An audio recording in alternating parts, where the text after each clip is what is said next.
Oke, salam dan salam sejahtera. Ada pencerahan saya berkenaan dengan Presiden PAS yang mana kita tahu kebelakangan ini beliau terlalu aktif sekali untuk menyerang Pakatan Harapan, terutamanya PKR dan DAP.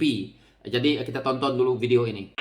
Apabila dibincang istilah darurat di Kelantan, di masa itu dibawa di Parlimen, di mana DAP menentang darurat ini. Padahal Kelantan bukan DAP punya, Kelantan PAS punya. Ini jasa DAP yang tidak lupa. PAS adalah parti yang tidak lupa jasa orang. Oke, sebelum saya nak membuat ulasan berkenaan dengan isu video ini tadi, maka kita tengok dulu video yang kedua ini. Dan selepas itu baru saya akan buat ulasan. Kita tengok dulu video ini. PAS baru saja berpisah dengan DAP. Satu parti yang ekstrim, bukan macam gerakan. Yang ekstrim. Yang terang-terang anti-Islam. Anti Melayu. Anti raja-raja. Anti raja-raja. PAS tak boleh ikut. PKR. Parti penipu. Terang-terang saya kata di sini.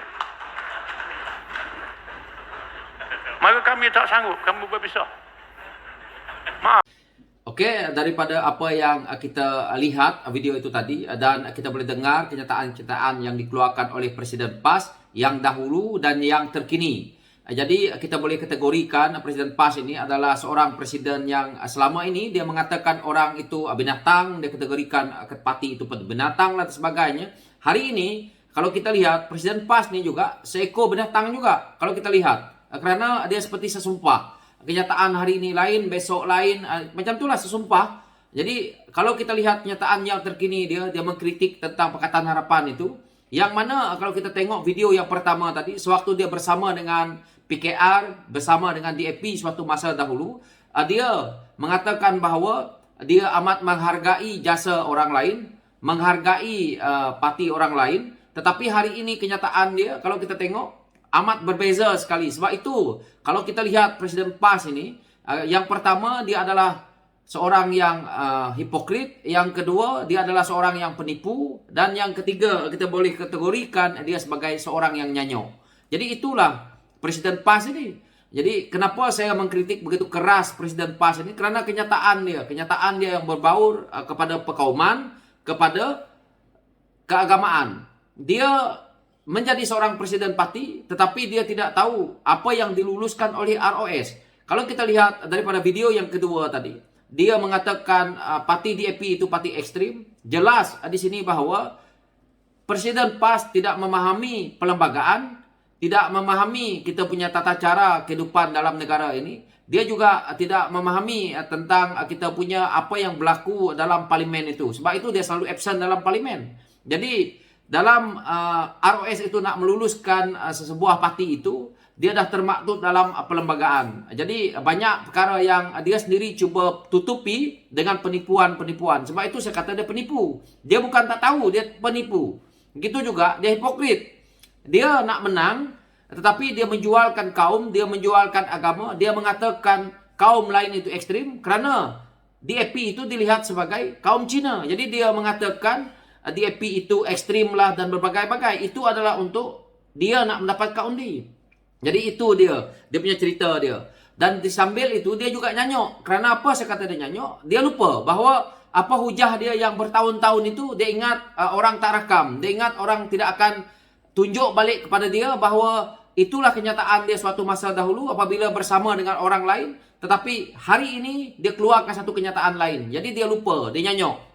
Dan itulah dia, Presiden PAS itu. Dan hari ini, kalau kita tengok, dia mengkritik komponen Pakatan Harapan itu. Kerana apa? Kerana dia takut. Kenapa dia takut? Kerana dia dah tahu, dia mengatakan bahawa dirinya, kalau kita dengar, tidak mengambil duit 90 juta daripada UMNO. Tetapi pimpinan UMNO telah pun berulang kali mengatakan bahawa, contohnya, Lokman Adam pernah mengatakan bahawa dia ada ambil duit 90 juta daripada UMNO. Jadi kita nak tahu, kalau Pakatan Harapan boleh memerintah, maka kita akan siasat 90 juta ini.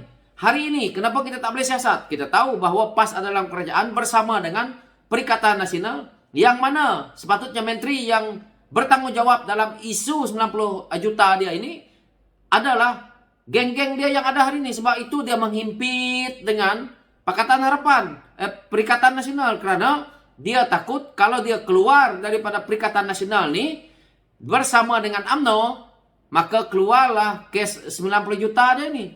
Kerana duit 90 juta yang diberikan oleh UMNO ini adalah, kita tidak tahu sama ada duit ini betul-betul duit UMNO ataupun duit yang datang daripada 1MDB. Sekiranya duit ini datang daripada 1MDB, maka Presiden PAS satu hari nanti akan terjawab juga. Dan Presiden PAS juga jangan kata tak ada share. Datuk Seri Najib dah pun masuk dalam penjara. Jadi dia perlu jelaskan 90 juta ini. Ini yang selama ini dia cuba padamkan dengan memainkan isu perkoman, mainkan isu agama, dia mainkan isu DAP untuk dia nak menutupi apa sebenarnya yang berlaku dengan dia sendiri. Jadi dia menggunakan parti, dia menggunakan keistimewaan dan menjadi duta khas bertaraf menteri, yang mana duta-duta daripada Timur Tengah ni tak pernah jumpa dia, tapi pergi jumpa dengan ketua pembangkang, berjumpa dengan orang lain.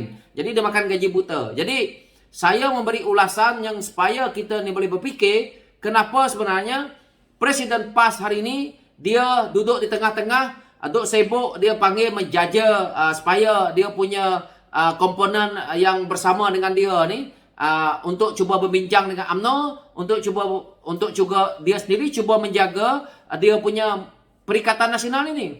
Kerana dia takut kalau dia keluar daripada Perikatan Nasional ini akan diungkit, akan dibongkar cerita 90 juta dia ini. Kerana benda ini ada dalam siasatan hari ini. Dan kita harus tahu bahawa siapa dia menteri yang bertanggungjawab. Ini adalah daripada komponen mereka. Tetapi kalau pihak pemerintah, tahulah dia nasib dia. Jadi itu sebenarnya.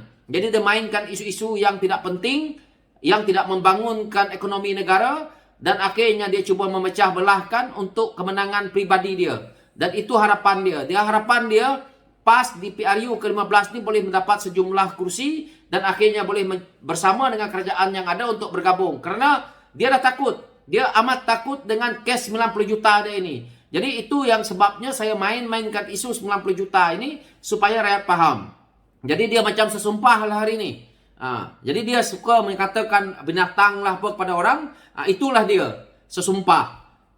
Itulah yang saya boleh ulas berkenaan dengan isu Presiden PAS ini. Tetapi itu hakikat yang pemimpin daripada PIHES perlu lihat juga supaya kita boleh ungkit dan kita nak tahu juga betulkah atau tidak duit 90 juta ini. Kerana PAS di waktu PRU ke-14 boleh bertanding 150 lebih kursi dan akhirnya menang 18. Dari mana PAS boleh dapat duit sebanyak ini untuk bertanding? Sedangkan komponen parti yang hebat pun tidak boleh lakukan ini. Dan kita tahu yang boleh lakukan ini hanya UMNO ataupun Barisan Nasional yang boleh bertanding di 222 kursi. Itu pun kalau kita tengok kes 1MDB yang melibatkan berbilion duit ini, menyebabkan mungkin UMNO itu menang kerana kita tengok dana-dana 1MDB itu mengalir kepada akar umbi UMNO, yang mana kita lihat daripada kenyataan-kenyataan yang dikeluarkan oleh media dan daripada mahkamah yang telah pun kita sahkan hari ini. Jadi begitu juga Presiden PAS ini, dia harus jawab. Tidak mungkin kerana kutipan Tin Milo PAS boleh bertanding kepada 150 lebih kursi. Dan juga kita tahu bahawa macam-macam masalah yang telah pun PAS ungkit ataupun PAS cerita tentang Pakatan Harapan, tetapi itu adalah palsu. Yang mana itu yang saya katakan tadi, Presiden PAS adalah seorang yang nyanyok, hipokrit dan juga seorang yang penipu. So itu saja pencerahan saya. Sekian, terima kasih.